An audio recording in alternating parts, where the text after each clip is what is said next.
আসসালামু আলাইকুম and welcome to my YouTube channel. আমি জিএম আমানুল্লাহ। আমি বর্তমানে পড়াশোনা করছি খুলনা ইউনিভার্সিটির কম্পিউটার সায়েন্স এন্ড ইঞ্জিনিয়ারিং ডিসিপ্লিনে। তো আজ আমি আলোচনা করব অর্গানিক কেমিস্ট্রির বেসিক্যালি নামকরণ নিয়ে। তো গত ভিডিও যারা তোমরা দেখছো তারা অলরেডি জানো যে আমরা কিন্তু জৈব যৌগের শ্রেণী বিভাগ নিয়ে অলরেডি আলোচনা করছি এবং তার পরের ভিডিওতে সেই শ্রেণী বিভাগের যত এমসিকিউ ছিল বা আমরা কিছু এমসিকিউ এখানে সমাধান করছি। তো বেসিক্যালি আমরা এখন নামকরণটা দেখার চেষ্টা করব। তো তোমরা যারা নতুন ভিডিওটাতে দেখছো অবশ্যই চ্যানেলটা সাবস্ক্রাইব করে রাখবে এবং পাশাপাশি লাইক ও কমেন্ট করতে ভুলবা না।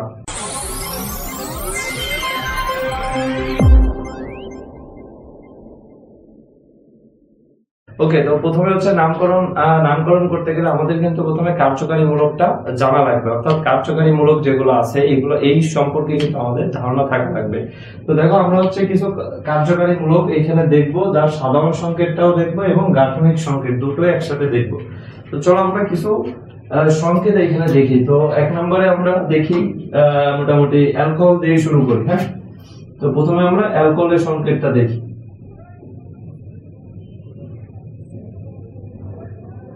ওকে, তো অ্যালকোহলের সাধারণ সংকেত কি আমরা কিন্তু জানি যে যদি বন্ড ও এইচ থাকে তাহলে সেটাকে কি বলে, অ্যালকোহল বলে। এর গাঠনিক সংকেতটা কেমন? গাঠনিক সংকেত হবে বন্ড ও এইচ।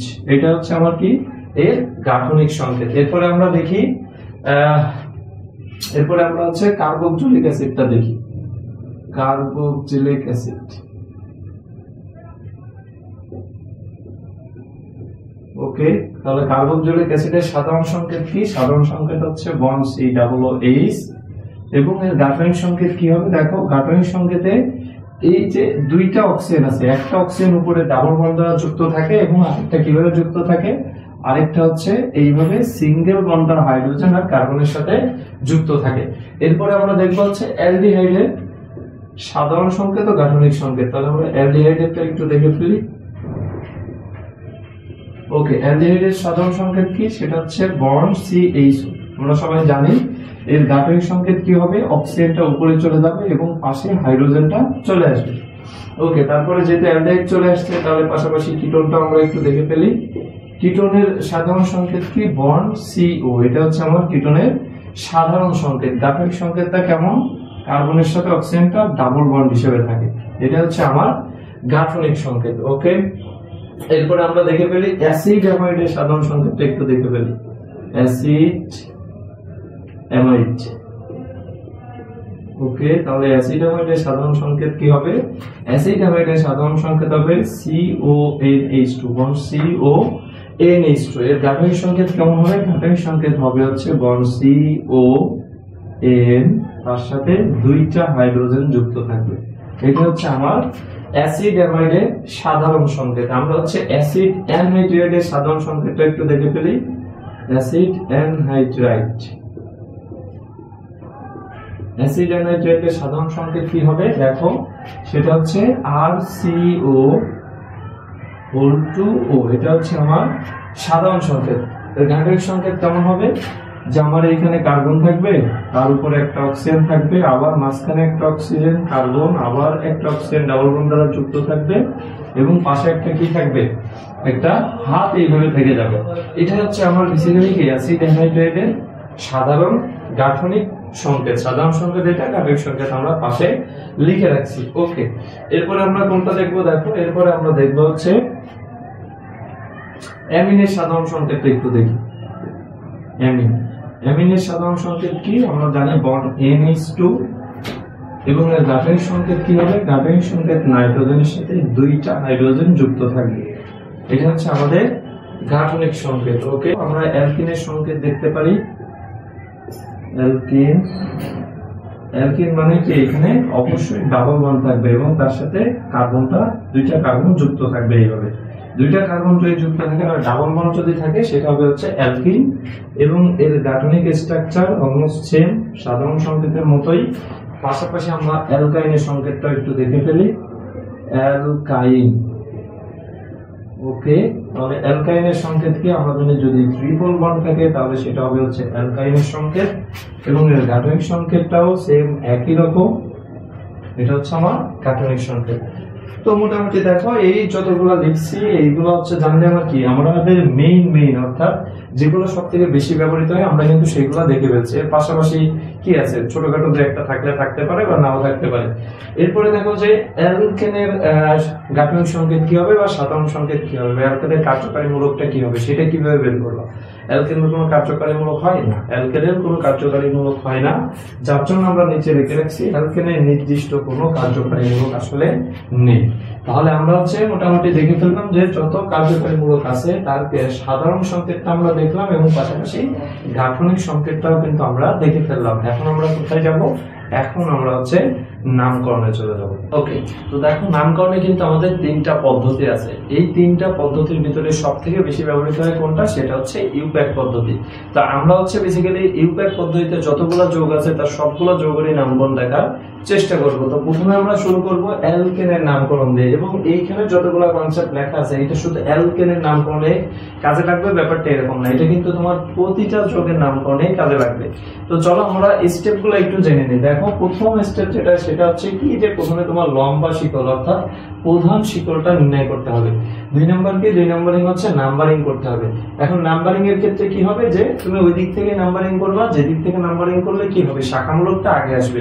এরপরে যদি এরকম হয় যে না, যে ধরো তুমি নাম্বারিং করতেছো বাম দিক থেকেও 2 নম্বর কার্বনের শাখামূলক আছে, ডান দিক থেকেও 2 নম্বর কার্বনের শাখামূলক আছে, সেই ক্ষেত্রে তোমার কি করতে হবে অ্যালফাবেটিক্যালি যে মূলক অর্থাৎ অ্যালফাবেটিক্যালি নামের ক্ষেত্রে যেটা আগে আসবে সেই মূলক সেই দিক থেকে তোমার কি করতে হবে নাম্বারিং করতে হবে। 3 নাম্বার কি দেখো যে দুটি সংখ্যার মাঝে কমা বসবে, অর্থাৎ দুইটা সংখ্যা যদি থাকে ওর মাঝে কি বসবে কমা বসবে, এবং একটা সংখ্যা ও শব্দের মাঝে কি বসবে হাইফেন বসবে, অর্থাৎ সংখ্যা শব্দের মাঝে তোমার কিন্তু অবশ্যই হাইফেন বসাতে হবে, এবং নামকরণে কোনো কি থাকবে না স্পেস থাকবে না, এবং শাখামূলকের নামের ক্ষেত্রে তোমার কি করতে হবে কার্বন সংখ্যা সহ কিন্তু নামটা লিখতে হবে। এবং অ্যালকেনের নামকরণের সিকোয়েন্সটা কি হবে শাখামূলক প্লাস হচ্ছে মূল শিকল প্লাস নামের শেষে কি যুক্ত হবে এন যুক্ত হবে। তো বুঝতে পারছো এই স্টেপগুলো কিন্তু অবশ্যই আমাদের মুখস্থ রাখতে হবে। স্টেপগুলো মুখস্থ রাখলে আমাদের কি হবে নামকরণটা অনেক ইজি হয়ে যাবে। তো চলো আমরা আরো কিছু তথ্য একটু জেনে নিই। ওকে, তাহলে দেখো এবার কিন্তু আমাদের একটু কিছু মূল শিকল এবং শাখামূলকের বিষয়ে আমাদের কিছু জানা লাগবে। তো দেখো মূল শিকল যদি আমার 1 নম্বর অর্থাৎ একটা কার্বন থাকে তাহলে সেটা হবে মিথ, 2টা কার্বন থাকলে নাম হবে ইথ, 3টা থাকলে প্রোপ, 4টা থাকলে বিউর, 5টা থাকলে পেন, 6টা থাকলে হেক্স, 7টা থাকলে হেপ্ট, 8টা থাকলে অট, 9 থাকলে নন, আর 10 থাকলে কি হবে ডেক হবে। এবার শাখামূলকের ক্ষেত্রে কি হবে দেখো যদি CH3 থাকে তাহলে এটা হবে হচ্ছে মিথাইল মূলক, তারপরে কি হবে ইথাইল মূলক, 3টা যদি থাকে তাহলে হবে প্রোপাইল মূলক, এরপর যদি বিআর থাকে তাহলে হবে হচ্ছে ব্রোমো, সিএল থাকলে হবে কি ক্লোরো। অর্থাৎ শাখামূলকের ক্ষেত্রে আমার এই নামগুলো কিন্তু জানা রাখবে, এবং পাশাপাশি তোমার হচ্ছে এটাও জানা রাখবে মিথাইল উচ্চারণ করতে গেলে কি আসে এম আসে, ইথাইল উচ্চারণ করতে গেলে কি আসে ই আসে, প্রোপাইল উচ্চারণ করতে গেলে কি আসবে ই আসবে, ব্রোমো উচ্চারণ করতে গেলে কি আসবে বি আসবে, সিএল অর্থাৎ ক্লোরো উচ্চারণ করতে গেলে কি আসবে সি আসবে।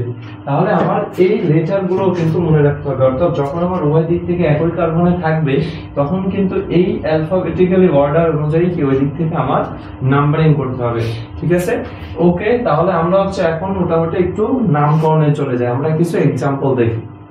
ওকে, তাহলে দেখো আমরা মোটামুটি এখানে 4টা এক্সাম্পল লিখছি, আগে আমরা এই 4টা এক্সাম্পল দেখবো, দেন আমরা আরো অনেক এক্সাম্পল দেখবো। তো দেখো আমরা যদি প্রথম যৌগটা খেয়াল করি তাহলে আমাদের 1 নাম্বার স্টেপ কি ছিল, আমাদের 1 নাম্বার স্টেপ ছিল কি যে প্রথমে লম্বা শিকলটা নির্ণয় করতে হবে, অর্থাৎ মূল শিকলটা নির্ণয় করতে হবে। তাহলে দেখো আমরা যদি দেখি যে আমরা এদিক থেকে যদি শুরু করি 1 2 3 4 1 2 3 4 1 2 3, অর্থাৎ তুমি যদি সোজাই যাও তাহলে কি পাওয়া যাবে মূল শিকলটা পাওয়া যাবে। তাহলে আমাদের এখানে মূল শিকল কোনটা দাঁড়াচ্ছে, মূল শিকল দাঁড়াচ্ছে হচ্ছে এটা হচ্ছে আমাদের প্রধান শিকল, এটা হচ্ছে আমাদের প্রধান শিকল। মনে রাখবে এই মূল শিকলের বাইরে যে পার্টটুকু থেকে যাবে সেটাই হবে হচ্ছে আমার কি শাখামূলক। তাহলে আমাদের এখানে শাখামূলক কোনটা, শাখামূলক হচ্ছে আমার CH3, এটাই হচ্ছে আমার শাখামূলক। ওকে, এবার হচ্ছে কি আমার প্রথমে লম্বা শিকল নির্ণয় করা শেষ, এবার হচ্ছে আমরা কি করব নাম্বারিং করব। তাহলে নাম্বারিং কোন দিক থেকে করব দেখো যে আমরা যদি এদিক থেকে নাম্বারিং করি 1 2 3 নম্বরে একটা শাখামূলক আসতেছে, আমরা যদি এদিক থেকে নাম্বারিং করি 1 2 অর্থাৎ 2 নম্বরে শাখামূলক আসতেছে, তাহলে আমরা কোন দিক থেকে নাম্বারিং করব? এই দিক থেকে নাম্বারিং করব, কারণ এই দিক থেকে নাম্বারিং করলে আমার শাখামূলকটা আগে আসতেছে। তাহলে কি হবে দেখো, এটা হবে 1 নম্বর কার্বন, 2 3 4। এখন বলতে পারো যে শাখামূলক আসলে বোঝার একটা অনেক সহজ একটা উপায় আছে, সেটা কি, যে তোমার যখন নাম্বারিং শেষ হয়ে যাবে, যার উপরে তুমি নাম্বারিং দিতে পারবে না বা যার উপরে নাম্বারিং পড়বে না, সেটা হবে হচ্ছে তোমার শাখামূলক। তাহলে আমাদের নাম্বারিং করা শেষ, এরপরে আমরা কোথায় চলে যাব? নামে চলে যাব। তাহলে আমার নামের ক্ষেত্রে যে সিকোয়েন্সটা ছিল সেটা কি ছিল? সেটা ছিল প্রথমে শাখামূলকের নাম লিখতে হবে, তারপরে মূল শিকল এবং শেষে এন যোগ করতে হবে।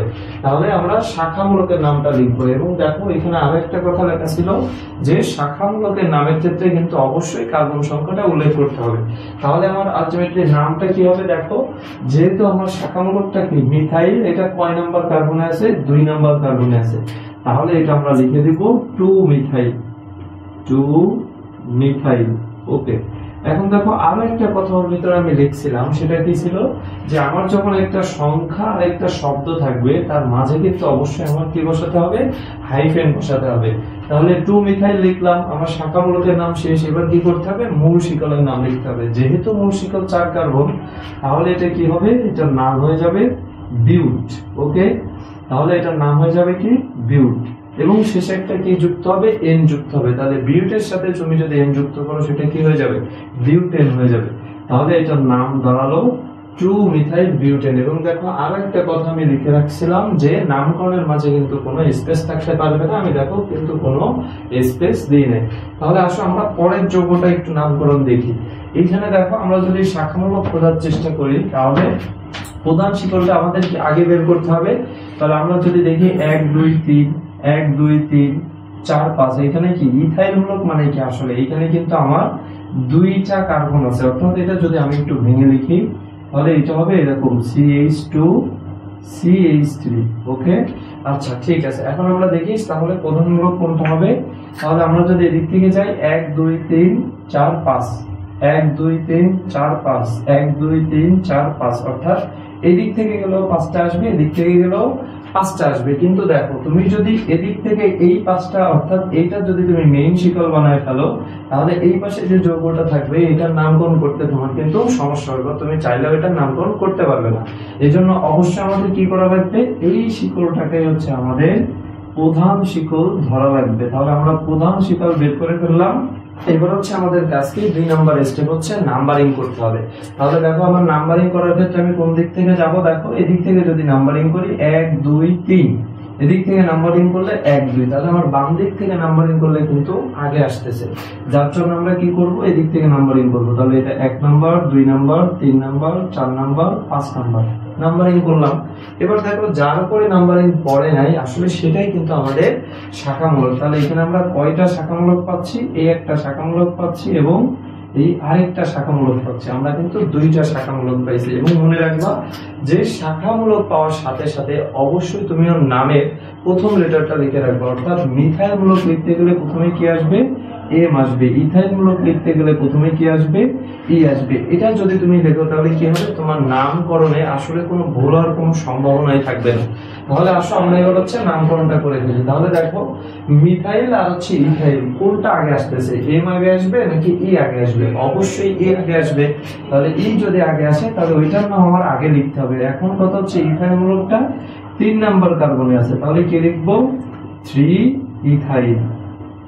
ওকে, তাহলে লিখলাম আমরা 3 ইথাইল। তারপরে দেখো এখন আরো একটা শাখামূলক আছে, তাহলে এটা কয় নম্বরে? এটা হচ্ছে 2 নম্বর কার্বনে। তাহলে এবার হবে 2 মিথাইল, 2 মিথাইল। ওকে, এখন দেখো আবার বলতেছি সংখ্যা শব্দের মাঝে কিন্তু অবশ্যই সবসময় হাইফেন বসবে। সংখ্যা শব্দের মাঝে হাইফেন বসবে। তাহলে আমার শাখামূলকের নাম শেষ। এবার হচ্ছে মূল শিকলের নাম। দেখো মূল শিকল যেহেতু হচ্ছে 5 কার্বন, তাই এটা কি হয়ে যাবে? পেন্ট হয়ে যাবে। এবং শেষে যদি তুমি এন যোগ করো তাহলে এটা দাঁড়াবে পেন্টেন। অর্থাৎ সব মিলে আমার নামটা কি দাঁড়ালো? দেখো 3 ইথাইল 2 মিথাইল পেন্টেন। ওকে, তাহলে আমরা এটার নামকরণ দেখলাম। এবার আসো আমরা এইটার নামকরণ একটু করার চেষ্টা করি। তাহলে এখানে আমার শাখামূলকের ক্ষেত্রে দেখো কি আসতেছে। এদিক থেকে যদি আমি নাম্বারিং করি, বা প্রথম কথা হচ্ছে কি আমার লম্বা শিকল নির্ণয় করতে হবে। তাহলে দেখো 1 2 3 4 5, 1 2 3 4 5 এদিক থেকে গেলেও 5 এদিক থেকে গেলেও 5। আমরা যদি এরকম কেস হয় সবসময় চেষ্টা করব না আচ্ছা মেইন শিকলটা সোজা রাখার। তাহলে আমরা হচ্ছে যেহেতু এদিক থেকে গেলেও 5 হচ্ছে, এদিক থেকে গেলেও 5 হচ্ছে এবং সোজা গেলেও 5 হচ্ছে, তাহলে আমরা অবশ্যই আমাদের মূল শিকলটা সোজা ওইতে রাখবো। ওকে, আমরা রাখলাম। 2 নাম্বার হচ্ছে আমাদের কি করা লাগবে, নাম্বারিং করা লাগবে। তাহলে আসলে আমরা নাম্বারিং করি। আমরা যদি এদিক থেকে নাম্বারিং করার চেষ্টা করি তাহলে 1 2 3 নাম্বার কার্বনে আসতেছে। যদি এদিক থেকে নাম্বারিং করার চেষ্টা করি 1 2, দেখো 2 নম্বরে কিন্তু ব্রোমমূলকটা আমাদের পড়তেছে। তাহলে আমাদের কি করতে হবে, অবশ্যই এই দিক থেকে নাম্বারিং করতে হবে। তাহলে নাম্বারিং করব 1 2 3 4 5। তাহলে আমার নাম্বারিং করা শেষ। দেখো এই দুইটার উপরে কিন্তু কোনো নাম্বারিং পড়েনি। তাহলে এটা হচ্ছে আমার একটা শাখামূলক, এটা হচ্ছে আমার আরো একটা শাখামূলক। এবং শাখামূলক পাওয়ার সাথে সাথে তোমার কি কাজ থাকবে, তুমি অবশ্যই প্রথম লেটারটা লিখে বলবা। ব্রোমো উচ্চারণ করতে গেলে বি আসবে, ইথাইল উচ্চারণ করতে গেলে ই আসবে। এইটা করার পরে এবার আসো আমরা নামটা লিখে ফেলি। এখন দেখো নাম লেখার ক্ষেত্রে কি হবে, যে আমার এখানে ব্রোমো আছে আর ইথাইল আছে, তাহলে কোন নামটা আগে লিখতে হবে, অবশ্যই ব্রোমোর নামটা আগে লিখতে হবে। তাহলে এটা 2 নম্বর কার্বনে আছে, তাই এটার নাম হবে 2 ব্রোমো, তারপরে হবে 3 ইথাইল, দেন কি হবে মেইন অর্থাৎ শাখামূলকের নাম শেষ। এবার মূল শিকল, মূল শিকল কয় কার্বন, 5 কার্বন, এবং তার সাথে যদি এন যোগ করো তাহলে কি হয়ে যাবে, পেন্টেন হয়ে যাবে। অর্থাৎ নাম দাঁড়াবে 2 ব্রোমো 3 ইথাইল পেন্টেন। দেখছো ব্যাপারগুলো কিন্তু অনেক ইজি এবং নামকরণ আসলে অনেক সহজ, অনেক সহজ। তুমি যদি সঠিক ওয়েতে শিখতে পারো তাহলে ব্যাপারগুলো আসলে অনেক সহজ হবে।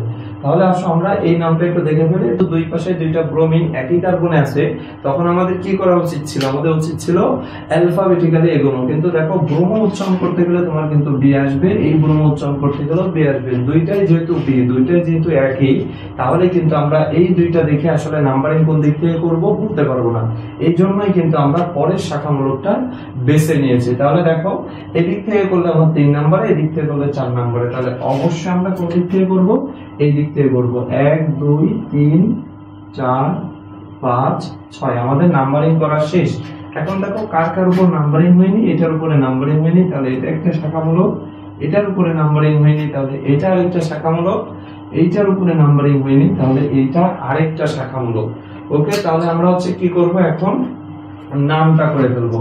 এখন আরেকটা কাজ করতে হবে কি, ওই যে আমরা লেটারটা অবশ্যই লিখে ফেলবো। ব্রোমিন বি আসবে, বি আসবে, ই আসবে। তাহলে দেখো যেহেতু ব্রোমিন দুইটা আছে, দুইটা থাকলে তোমার কি করতে হবে, যখন একই মূলক একাধিকবার থাকবে তখন কিন্তু অবশ্যই তোমার ডাই ট্রাই টেট্রাই এগুলা লিখতে হবে। তাহলে দেখো আমার এখানে যেহেতু দুইটা আছে, তাহলে আমার কি করতে হবে, প্রথমে কার্বন সংখ্যাটা উল্লেখ করতে হবে। কোথায় আছে, 2 নম্বরে আর 5 নম্বরে। তাহলে আমরা 2 লিখলাম, 5 লিখলাম। যেহেতু দুইটা একই মূলক তাই কি হবে, ডাই হবে। তাহলে এখানে লিখে দিব ডাইব্রোম, ডাইব্রোম। তাহলে দেখো এই ডাই কনসেপ্ট আসলে কখন আসলো, যখন একই মূলক একাধিক কার্বনে থাকবে তখনই কিন্তু এই ডাই ট্রাই টেট্রা পেন্টা হেক্সা এই টাইপগুলো কিন্তু আমার চলে আসবে। তাহলে আমরা হচ্ছে যেহেতু দেখলাম 2 নম্বর আর 5 নম্বরে একই মূলক আছে, যার জন্য আমরা 2 5 এবং দুইটা থাকার কারণে ডাই দিলাম, এবং এটার নাম কি, ব্রোমো। তাহলে 2 5 ডাই ব্রোমো আমরা লিখলাম। এরপরে কোনটা আসবে, ইথাইল মূলকটা আসবে। তাহলে ইথাইল মূলক লিখতে গেলে কি হবে, দেখো এটা হবে হচ্ছে আমার 3 ইথাইল। ওকে, তাহলে এটা হবে 3 ইথাইল লিখলাম। দেখো আমার শাখামূলকের নাম শেষ। এবার আমার মূল শিকলের নাম হবে, যেহেতু এটা 6 কার্বন, তাহলে নামের শেষে কি হয়ে যাবে, এন যুক্ত করলে হেক্সেন হয়ে যাবে। তাহলে আমার আলটিমেটলি নাম দাঁড়ালো 2 5 ডাইব্রোমো 3 ইথাইল হেক্সেন। বুঝতে পারছো আশা করি। তাহলে আমরা আরো কিছু এক্সাম্পল দেখি। তাহলে আমরা হচ্ছে আরো দুইটা এক্সাম্পল একটু দেখে ফেলি। দেখো যে আমার এইখানে আরেকটা যোগ আছে, এখন এই যোগে আমার তাহলে কি করতে হবে, প্রথমে লম্ব শিকল নির্ণয় করতে হবে। তাহলে দেখো লম্ব শিকল কোনটা হবে, 1 2 3 4 5, 1 2 3 4। এখন কথা হচ্ছে তুমি যদি এইভাবে রেখে নামকরণ করার চেষ্টা করো, অনেক সময় ভুল করে কি করে ফেলবে, যে এইটাকে তুমি কিন্তু প্রধান শিকল মনে করবে। যখন তুমি এইটাকে প্রধান শিকল ভেবে নেবে তখন কিন্তু এটা ভুল হয়ে যাবে। অর্থাৎ এইখানে দেখো, এখানে কিন্তু একটা ইথাইল মূলক আছে, তাহলে ইথাইল মূলক এইরকম কোন মূলক যদি থাকে তাহলে অবশ্যই তুমি কি করবা, ওই মূলকটাকে ভাঙায় লিখবা। ভাঙায় লিখতে তখন তোমার নাম করার কোনো ভুল হওয়ার কোনো সম্ভাবনা থাকবে না। তাহলে দেখো, এটা যখন ভাঙায় লিখছি তখন কিন্তু কার্বন আমার এখানে একটা বেড়ে গেছে। অর্থাৎ এখন মূল শিকল কোনটা হচ্ছে দেখো, 1 2 3 4 5 6, 1 2 3 4 5। অর্থাৎ তুমি যদি সোজা এই মূলকটা রাখতে তাহলে কি হতো, তোমার নামকরণটা কিন্তু অবশ্যই ভুল হতো। তাহলে আমার কি হলো যে আমার মূল শিকল কোনটা হবে, এখানে আমরা দেখলাম মূল শিকল কিন্তু আমার এই যে সোজা যে নিচের দিকে এই অংশটাই কি হবে, আমার মূল শিকল হবে। তাহলে আমরা মূল শিকল পেয়ে গেলাম। এখন আমরা কি করব, নাম্বারিং করব। নাম্বারিং কোন দিক থেকে করব, দেখো এদিক থেকে যদি করি 1 2 নম্বরে আসতেছে, এদিক থেকে করলে 1 2 3 নম্বরে আসতেছে। তাহলে আমাদের কোন দিক থেকে করা উচিত, অবশ্যই আমাদের বাম দিক থেকে নাম্বারিং করা উচিত। তাহলে আমরা নাম্বারিং করে ফেলি। দেখো 1 number, 2 number, 3 number, 4 number, 5 number, 6 number, আমাদের নাম্বারিং করা শেষ। এবার দেখো নাম্বারিং করা হয়নি কোনটার উপর, এটার উপরে কোনো নাম্বারিং হয়নি, তাহলে এটা আমার একটা শাখামূলক। এটার উপর নাম্বারিং হয়নি, তাহলে এটা আমার একটা শাখামূলক। এটার উপর নাম্বারিং হয়নি, তাহলে এটা আমার আরেকটা শাখামূলক। তাহলে আমরা দেখলাম যে 3টা শাখামূলক এখানে আছে। তাহলে আমরা শাখামূলকের ক্ষেত্রে অবশ্যই লেখার পরে কি করব, যে ওর লেটার গুলো লিখে ফেলবো। মিথাইলে এম আসবে, মিথাইলে এম আসবে, মিথাইলে এম আসবে। এখন দেখো আমাদের কি করতে হবে, নামকরণ করতে হবে। তাহলে প্রথমে শাখামূলকের নামকরণ করতে হবে। যেহেতু একই মূলক 3 বার আছে, যখন একই মূলক 3 বার থাকবে তখন আমাদের কি করতে হবে, ওই 3টা মূলকের কার্বন সংখ্যা একসাথে লিখতে হবে। তাহলে দেখো আমার 2 2 4, এখন কথা হচ্ছে তুমি কি 4 নাম্বার আগে লিখবা, অর্থাৎ তুমি কি এইভাবে লিখবা যে 4 2 2, না, এইভাবে কিন্তু লেখা যাবে না। আগে তোমার 2 আসবে, তাহলে অবশ্যই তোমার আগে 2 লিখতে হবে। তাহলে এখানে কি হবে, এইখানে হবে হচ্ছে আমার 2 2 4। দেখো 2 নম্বরে আছে 2টা, 4 নম্বরে একটা, তাহলে 2 2 4। যেহেতু 3টা একই মূলক তাই এটা হয়ে যাবে ট্রাই মিথাইল। মূল কার্বন কয় কার্বন বিশিষ্ট আছে, দেখো মূল কার্বন হচ্ছে 6 কার্বন বিশিষ্ট। তাহলে 6 কার্বন বিশিষ্ট হলে সেটা কি হয়ে যাবে, হেক্সেন হয়ে যাবে। হেক্সের সাথে এন যোগ করলে হেক্সেন হয়ে যাবে। এরপরে আসো আমরা পরের মূলকটা দেখার চেষ্টা করি। দেখো পরের যৌগটায় কি আছে, 1 2 3 4 5 6 7, 1 2 3 4 5 6 7 8 9। দেখো আমরা যদি এইখান থেকে এইদিকে নামি, আবার দেখি 1 2 3 4 5 6 7 8 9। তুমি যদি এদিক থেকে যে এদিকে যাও তাও 9টা হচ্ছে, তুমি যদি সোজা যায় নিচে নামো তাও 9টা হচ্ছে। তাহলে কোন দিকে যাওয়া উচিত, দেখো আমরা যদি এইটা রাখি, এটা কিন্তু আমাদের দ্বারা একটু সোজা রাস্তার মতো মনে হবে। তাহলে আমাদের লম্বা শিকল কোনটা দাঁড়াচ্ছে, আমার লম্বা শিকল দাঁড়াচ্ছে কিন্তু এইটা। আমার লম্বা শিকল হবে এইটা। আমরা লম্বা শিকল নির্ণয় করলাম। এবার কি করব, নাম্বারিং করব। কোন দিক থেকে নাম্বারিং করব, দেখো এদিক থেকে যদি তুমি নাম্বারিং করো 1 2 3 নম্বরে মূলকটা আসতেছে। তুমি যদি এদিক থেকে নাম্বারিং করো 1 2 3 4 নম্বরে মূলক আসতেছে, তাহলে কোন দিক থেকে করা উচিত, অবশ্যই আমার বাম দিক থেকে করা উচিত। তাহলে 1 2 3 4 5 6 7 8 9, আমাদের নাম্বারিং করা শেষ। এখন দেখো কোনটার উপর নাম্বারিং করা হয়নি, এইটার উপরে নাম্বারিং করা হয়নি। তাহলে এটা আমাদের একটা শাখামূলক, এইটাও আমাদের একটা শাখামূলক, এইটাও কি আমাদের আরেকটা শাখামূলক। দেখো এখানে আরো একটা শাখামূলক আছে, অর্থাৎ এই 4টা আমাদের কি শাখামূলক। শাখামূলক লেখার পরে আমাদের কি করতে হবে, অবশ্যই ক্যাপিটাল লেটার লিখে নিতে হবে। এটা ইথাইলে ই আসবে, মিথাইলে এম আসবে, মিথাইলে এম আসবে, মিথাইলে এম আসবে। ওকে, তাহলে আমাদের লেখা শেষ। এবার আমরা কি করব, নামকরণ করব। এখন দেখো যে ইথাইল ই আগে আসতেছে নাকি এম আগে আসতেছে, অবশ্যই ই আগে আসবে। তাহলে আমরা ই এর আগে লিখে ফেলবো 3 ইথাইল, তারপরে কি আসবে, মিথাইল। দেখো যেহেতু মিথাইল মূলক 3টা আছে, তাহলে 3টারই কিন্তু তোমার কার্বন সংখ্যা উল্লেখ করতে হবে।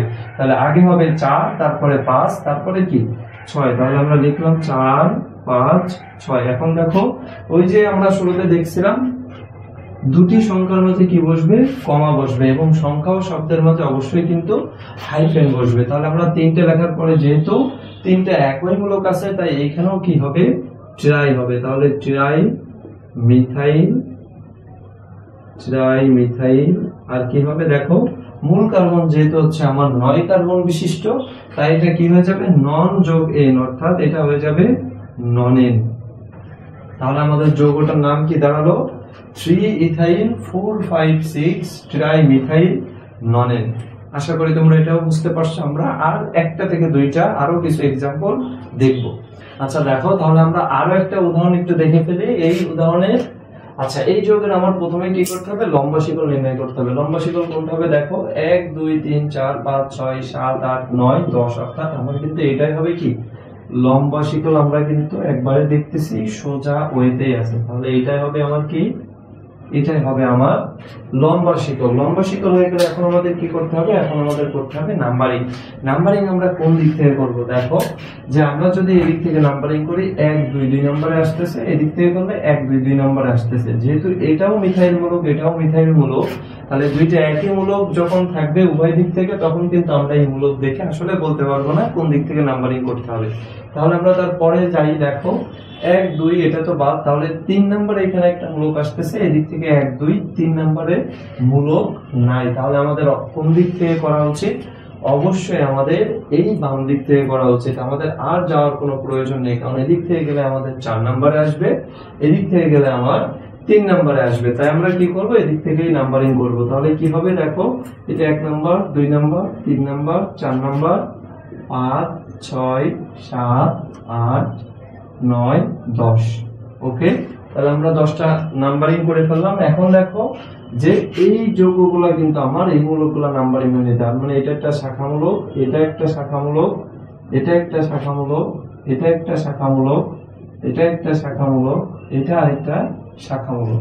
তাহলে আমরা শাখামূলকগুলো লেখার পরে আমাদের কাজ কি থাকবে, অবশ্যই সেখানে ক্যাপিটাল লেটার অনুযায়ী, অর্থাৎ নামের লেটারটা আমরা প্রথম লেটারটা লিখে ফেলবো। মিথাইলে এম আসবে, মিথাইলে এম আসবে, ইথাইলে ই আসবে, মিথাইলে এম আসবে, ক্লোরোতে সি আসবে, আবার এখানে ক্লোরো আছে, এখানেও কি আসবে, সি আসবে। এখন আমরা কি করব, নামকরণ করব। দেখো প্রথমেই কোনটা আসতেছে, C C M E M M, তাহলে ইটা আমার আগে আসতেছে নাকি সিটা আগে আসতেছে, অবশ্যই সিটা আগে আসবে। তাহলে আমরা সি যেহেতু দুইটা আছে, একই মূলক যখন একাধিকবার থাকবে তখন কি করতে হবে, অবশ্যই এখানে আমার আগে কার্বন সংখ্যাটা উল্লেখ করে ডাইট্রাই এইভাবে লিখতে হবে।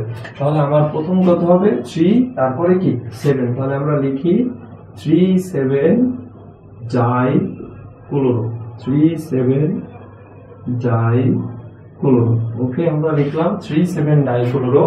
তারপরে কোনটা আসবে, ই আসবে। ই কয় নম্বরে আছে, 6 নম্বরে। তাহলে 6 কি হবে, 6 হবে হচ্ছে আমার ইথাইল। তাহলে 6 ইথাইল, ইথাইল। তারপরে কি হবে দেখো, মিথাইল হবে, অর্থাৎ আমার এইটা শেষ, এইটা শেষ, এইটা শেষ।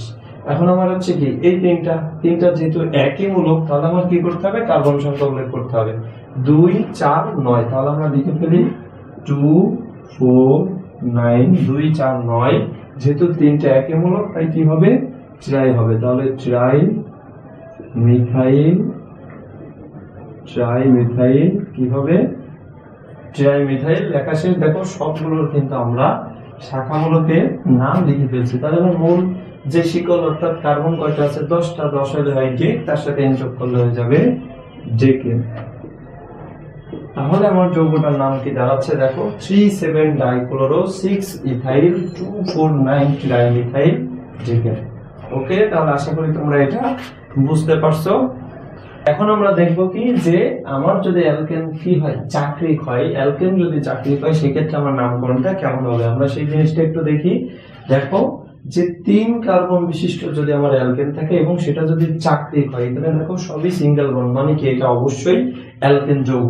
তাহলে এইখানে যখন 3 কার্বন থাকবে তখন কি হবে, যদি আমার যৌগটা চাকরিক হয়, চাকরিক হলে মনে রাখবো, যৌগ যদি চাকরিক হয়, অ্যালকেন যৌগটা চাকরিক হলে তার নামের আগে কি যুক্ত হয়ে যায়, সাইক্লো শব্দটা যুক্ত হয়ে যায়। এই সাইক্লো কিন্তু সেই সাইক্লো না, যে সাইক্লোরে পাগল বলে, এই সাইক্লো কিন্তু সেই সাইক্লো না। এই সাইক্লো মানে তোমার বোঝাবে আসলে এই যৌগটা একটা চাকরিক যৌগ। তাহলে দেখো আমার এই যৌগটার নাম কি হবে, তাহলে যেহেতু আমার যৌগটা চাকরিক, তাই এটা সাইক্লো নামটা আমরা আগে লিখে নিব।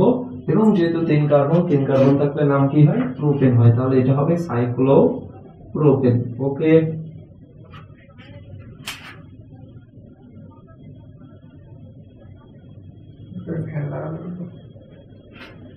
ওকে, তাহলে আমরা একটা যৌগের নাম দেখলাম। এবার দেখো, আমার যদি 4 কার্বন বিশিষ্ট একটা চাকরিক যৌগ থাকে, অ্যালকেন থাকে, তাহলে সেটা কি হবে? সেটা হবে সাইক্লোবিউটেন। সেটা কি হবে? সেটা হবে সাইক্লোবিউটেন। ওকে, সাইক্লোবিউটেন। এবং যদি আমার এখানে কয় কার্বন আছে? 1 2 3 4 5 6 কার্বন বিশিষ্ট অ্যালকেন থাকে, তাহলে সেটার নাম হবে সাইক্লোহেক্সেন। তাহলে সেটার নাম হবে আমার সাইক্লোহেক্সেন। এখন দেখো, আমরা এখানে এক্সট্রা আরো কিছু ইনফরমেশন একটু জেনে রাখি। সেটা হচ্ছে আমার এই যে সাইক্লোপ্রোপেন, এটাকে কিন্তু এইভাবেও প্রকাশ করা হয়। এটা হচ্ছে আমার সাইক্লোপ্রোপেন, এটা হচ্ছে আমার সাইক্লোবিউটেন, এটা হচ্ছে আমার সাইক্লোহেক্সেন। এখানে আমরা আরো কিছু ইনফরমেশন জেনে রাখি। সেটা হচ্ছে, দেখো, এটা যদি আমরা আণবিক সংকেত লিখি তাহলে কি হবে? 3টা কি আছে? আমার 3টা কার্বন আছে। তাহলে আমরা এখানে লিখি, এটা হবে হচ্ছে C3, আর হাইড্রোজেন আছে কয়টা? দেখো, 2টা 4টা 6টা, C3H6। এখন দেখো, মজার ব্যাপার হচ্ছে কি, এই যে C3H6 এটা কার হচ্ছে সংকেতের সাথে মিলে যায়? দেখো, অ্যালকিনের সংকেতের সাথে মিলে যায়। কারণ কি, অ্যালকিনের সংকেত কি ছিল? অ্যালকিনের সংকেত ছিল CnH2n। এই CnH2n সংকেতের সাথে কিন্তু এটা মিলে যাচ্ছে। তাহলে তুমি কি এই যৌগটাকে অ্যালকিন বলবা? কখনোই না। অর্থাৎ যখন তোমার C3H6 বা CnH2n টাইপের কোন যৌগ থাকবে, তখন অবশ্যই তোমার ইনশিওর হওয়া লাগবে ওই যৌগটা চাক্রিক নাকি চাক্রিক না। যদি ওই যৌগটা চাক্রিক হয় তাহলে অবশ্যই সেই যৌগটা অ্যালকিন হবে। যদি ওই যৌগটা চাক্রিক না হয় তাহলে অবশ্যই সেটা কি হবে? অ্যালকিন হবে।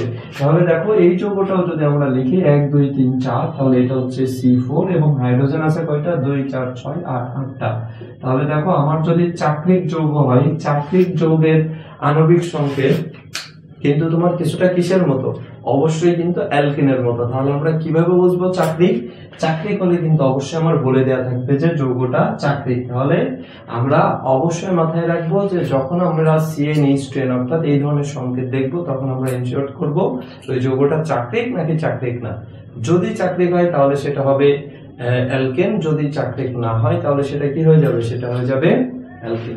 ওকে, তাহলে দেখো, এটাও আমরা দেখে ফেলি একটু। এখানে আমার কার্বন আছে 6টা, হাইড্রোজেন কয়টা থাকবে? 12টা। ওকে, তাহলে আমরা সবকিছু দেখলাম। এই হচ্ছে মোটামুটি আমার কি অ্যালকেনের নামকরণ। মজার ব্যাপার হচ্ছে, তুমি যদি অ্যালকেনের নামকরণটা খুব সুন্দরভাবে করতে পারো, তোমার বাকি যতগুলো নামকরণ আছে আসলে ওই নামকরণগুলাই কিন্তু খুব বেশি পেইন হবে না। অর্থাৎ বাকি যতগুলো নামকরণ আছে সবগুলো নামকরণের মেইন বেসিক কিন্তু এই অ্যালকেনের নামকরণ। যার জন্য আমরা এই অ্যালকেনের নামকরণ কিন্তু যথেষ্ট টাইম নিয়ে দেখছি। আমরা বাকি যতগুলো নামকরণ আছে সেগুলো দেখবা খুব ইজিলি নামকরণ হয়ে যাবে, খুব ইজিলি নামকরণ হয়ে যাবে এবং অল্প সময়ের ভিতরে হয়ে যাবে। তো আশা করি তোমরা হচ্ছে অ্যালকেনের নামকরণটা বুঝতে পারছো। এবং যদি কোনো সমস্যা তোমার মনে হয় বা তুমি যখন বাসায় প্র্যাকটিস করবা, যদি কোনো সমস্যা তোমার কাছে মনে হয়, অবশ্যই তুমি কমেন্ট করতে পারো, অথবা হচ্ছে আমার হোয়াটসঅ্যাপ নাম্বার দেওয়া আছে, তুমি চাইলে আমার হোয়াটসঅ্যাপেও যোগাযোগ করতে পারো। অবশ্যই তোমাদের কোনো সমস্যা থাকলে আমি ওইটা সলভ করে দেওয়ার চেষ্টা করবো। তবে তোমাদের একটা কাজ থাকবে কি, তোমরা হচ্ছে ক্লাসটা করার পরে অবশ্যই কিন্তু আমি যতটুকু করাবো এইটুকুই কিন্তু তোমরা কি করবা? অবশ্যই নোট করবা এবং ওইটা বাসায় প্র্যাকটিস করবা। যদি কোনো সমস্যা হয়, আবারও বলতেছি, তুমি চাইলে আমাকে হোয়াটসঅ্যাপেও নক করতে পারো, অথবা তুমি কমেন্ট বক্সে জানাতে পারো। কমেন্ট বক্সে জানালে আমি অবশ্যই এখানে রিপ্লাই দেওয়ার চেষ্টা করব। তো আশা করি সবাই অ্যালকেনের নামকরণটা বুঝতে পারছো। তো আজকের ভিডিওটা এই পর্যন্তই থাকবে। তোমরা অবশ্যই কিন্তু বাসায় কি করবা, যে ক্লাসে যতটুকু পড়ানো হচ্ছে এটা বাসায় কিন্তু অবশ্যই তুমি সুন্দর করে নোট করবা এবং পাশাপাশি বই থেকে তোমরা কিছু যোগ কি করবা, বাসায় প্র্যাকটিস করবা এবং কোনো সমস্যা হলে অবশ্যই তুমি কমেন্টে জানিয়ে দিবা। তো যারা এখনো চ্যানেলটি সাবস্ক্রাইব করো নাই তারা অবশ্যই চ্যানেলটা সাবস্ক্রাইব করে রাখবা এবং লাইক ও কমেন্ট করতে কিন্তু ভুলবে না। তো আজকের ক্লাস এই পর্যন্তই থাকবে। সবাই ভালো থাকো, সুস্থ থাকো। আল্লাহ হাফেজ।